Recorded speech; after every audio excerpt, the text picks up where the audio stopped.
من الشیطان الرجیم بسم اللہ الرحمن الرحیم انما یرید اللہ لیذھب عنکم الرجس اہل البیت ویطہرکم تطہیرا اما بعد قال رسول اللہ صلی اللہ علیہ وآلہ وسلم الفاطمۃ بضعۃ منی من مات لحب آل محمد مات شہیدا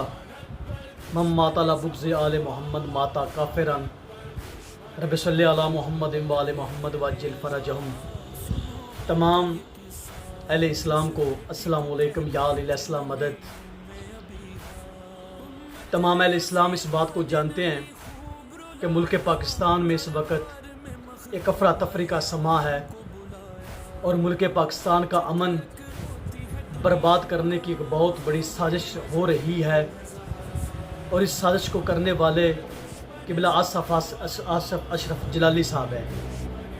جنہوں نے مخدوم عالمین جگر گوشہ رسول خدا صلی اللہ علیہ وآلہ وسلم، حسنین کی پاک ماں، علی شہنشاہ جیسے عظیم کی پاک زوجہ، وہ بی بی کہ جس کی شان قرآن کے ہر لفظ سے زہر ہے، وہ مخدوم عالمین کہ جس کا بابا نبیوں کا سردار ہے، جس کا شوہر ولیوں کا سردار ہے، اور جس کے بیٹے جنت کے سردار ہیں، اور جو خود سیدۃ النساء العالمین ہے، جو خود جنت کی سردار ہے، وہ بی بی کہ جس کی رعیت میں نبیوں کی معصوم بیٹیاں، نبیوں کی معصوم زوجہ، نبیوں کی مائیں وہ رعیت میں ہوں گی،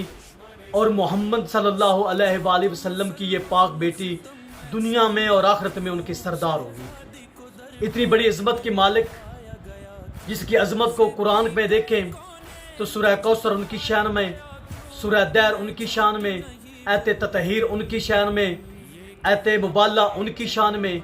ایت صداقت جس میں اللہ فرما رہا ہے کہ اے ایمان والو تقوی اختیار کرو وکونوا مع الصادقین، اور سچوں کے ساتھ ہو جاؤ۔ وہ مخدوم عالمین کی جس کی عظمت کی، طہارت کی، جس کی عزت کی، جس کی فضیلت کی، جس کے کرم کی، جس کے معصوم ہونے کی گواہی اللہ کا قرآن دے رہا ہے اور اللہ کا پاک نبی دے رہا ہے۔ تو اتنی بڑی معظمہ کے خلاف جو بدترین گستاخی کی گئی ہے 1400 سال کی تاریخ میں، وہ اس ڈاکٹر اشرف آصف جلالی نے کیا ہے۔ اس نے وہ لفظ استعمال کیا ہے کہ جو لفظ ان کے حقیقی محبت رکھنے والے غلاموں کے لیے، نوکروں کے لیے بھی روا نہیں ہے، وہ اس نے اپنے نبی کی بیٹی کے لیے استعمال کر دیا ہے۔ میں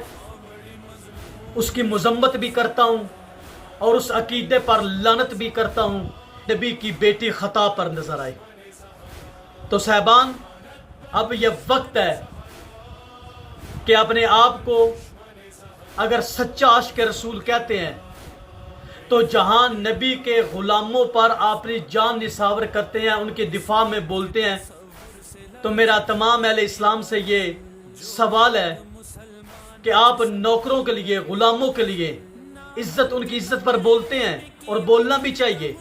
جو سچے اور وفادار نوکر کی عزت پر بولنا بھی چاہیے، تو آپ کو نبی کی بیٹی نظر نہیں آتی کہ اس کی اتنی بڑی گستاخی کی ہے، اس کی عزت کے لیے بولیں؟ جلالی صاحب، کیا آپ جانتے ہیں کہ عورت پر واجب ہے جب وہ گھر سے نکلے اپنے شوہر سے اجازت لے کر جائے؟ تو بی بی جب اپنے گھر سے نکل کر فتح کا مطالبہ کرنے جا رہی تھی تو کیا بی بی نے مولا علی علیہ السلام سے اجازت نہیں لی تھی؟ اگر لی تھی تو پھر علی علیہ السلام جس کے بارے میں رسول خدا فرما رہے ہیں انا مدینہ تو علم و علی بابوہا،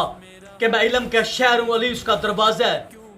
تو جو دروازہ علم ہے، جو محمد کے علم کا وارث ہے، اگر نبیوں کی وراثت نہ ہوتی یا بی بی خطا پر نعوذ باللہ ہوتی تو علی جیسے صاحب علم نے کہنا تھا کہ بی بی نہ جائیں، حسنین جیسے جنت کے سردار نے کہنا تھا اماں جی نہ جائیں۔ تو پانچ تن پاک کے تمام افراد کا بی بی کے جانے پر خاموش رہنا اس بات کو ثابت کرتا ہے کہ بی بی خطا پر نہیں، بی بی حق پر تھی۔ خطا پر جلالی صاحب آپ ہیں، خطا پر آپ کا علم ہے، خطا پر آپ کی سوچ ہے، خطا پر آپ کی ذہانت ہے، اور خطا پر آپ کی ولادت ہے۔ اور یاد رکھیں میں تمام سادات کو کہتا ہوں، بالخصوص بھکی شریف کے اپنے آپ کو مشاہدی اور کاظمی سید کہنے والے عرفان شاہ صاحب، مظہر قیوم اور ان کی اولاد، اور باقی جو اپنے آپ کو سید کہتے ہیں، آپ کو نہیں پتا کہ آپ کی جد جس کی طرف اپنے آپ کو منسوب کہتے ہیں ان کو خطا پر کہا گیا ہے؟ آپ کا بیان جاری نہیں ہوا اور آپ کی خاموشی یہ بتا رہی ہے کہ یا آپ اشرف واصف جلاولی کے ہم عقیدہ ہیں، اگر ہم عقیدہ نہیں ہیں تو پھر آپ سامنے آئیں۔ اور ہر اس سید زادے کو میں کہتا ہوں جو شیعہ ہے، سنی ہے، جو اپنے آپ کو یہ کہتا ہے کہ میں بی بی پاک کی اولاد میں سے ہوں، معاف کیجئے گا، آپ کی عزت کی وجہ وہی مخدومہ عالمین ہے جس کو اس اشرف واصف جلالی نے خطا پر کہا ہے۔ اگر ان کو پیچھے سے ہٹا دیا جائے تو کوئی آپ کو سلام بھی نہ کرے، کوئی آپ کے گھٹنوں کو آپ کے پیروں کو ہاتھ نہ لگائے۔ تو جس کی وجہ سے آپ کے پیروں اور آپ کے گھٹنوں کو ہاتھ لگایا جا رہا ہے، اگر آپ اس کے دفاع میں نہیں بولیں گے تو یاد رکھے گا کل آپ کی عزت بھی کوئی نہیں کرے گا۔ جب اصل ہی نعوذ باللہ خطا پر ہے تو اس کی جو نیچے اس کی جو اولاد ہے اس کو کون حق پر سمجھے گا؟ تو جلالی صاحب اب بھی وقت ہے، رجوع کرو،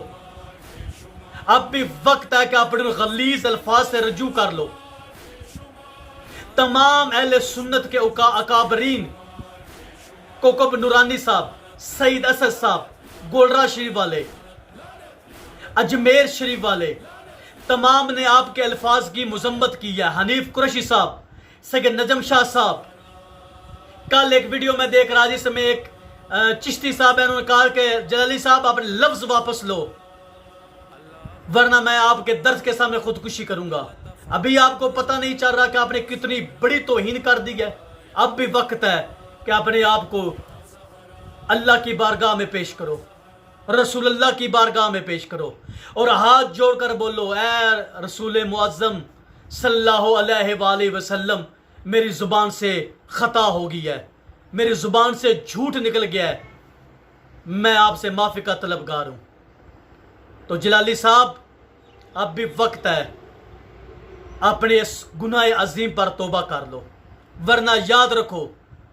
جس زبان سے تو نے محمد کی بیٹی کو خطا پر کہا ہے، عزت مصطفیٰ کی قسم ہے اسی زبان میں کیڑے پڑیں گے، وہ زبان جہنم کے کتوں کی غذا ہوگی۔ اور بی بی کا مقام کیا تم نے نہیں پڑھا کہ تمام نبی جس نبی کی عزت کرتے ہیں، جب یہ بی بی آتی تھی تو وہ نبی اٹھ کر اس بی بی کی عزت کرتا تھا، احترام کرتا تھا، اپنی جگہ پر بٹھاتے تھے۔ تو میں تمام اہل اسلام سے کہتا ہوں، اور جلالی صاحب آپ کی اس گستاخی نے ایک اور بات ثابت کر دی ہے۔ 1400 سال سے ہم کہہ رہے تھے کہ محمد صلی اللہ علیہ وآلہ وسلم کی بیٹی حق مانگنے گئی ہے، آج آپ نے اپنی زبان سے آپ نے اقرار کر لیا کہ واقعی گئی ہے، مانگا بھی ہے، لیکن آپ نے اس کو خطا سے منسوب کر دیا۔ تو جلالی صاحب آپ نے اپنے مذہب پر، اپنی فقہ پر خود اتنی بڑی ضرب لگا دیا ہے کہ آپ نے اپنی فقہ کو 2 ٹکڑوں میں خود کر دیا ہے۔ تو اس لیے میں آپ کے ان الفاظ کی مذمت بھی کرتا ہوں اور آپ سے یہ مطالبہ کرتا ہوں کہ آپ اس کی طرف رجوع کریں، اور حکومت پاکستان سے مطالبہ کرتا ہوں کہ ایسے شرپسند انسان کو اس وقت جیل کی سلاخوں میں ہونا چاہیے تھا، نہ کہ یہ آزاد ہوتا۔ السلام علیکم، یا علی السلام مدد۔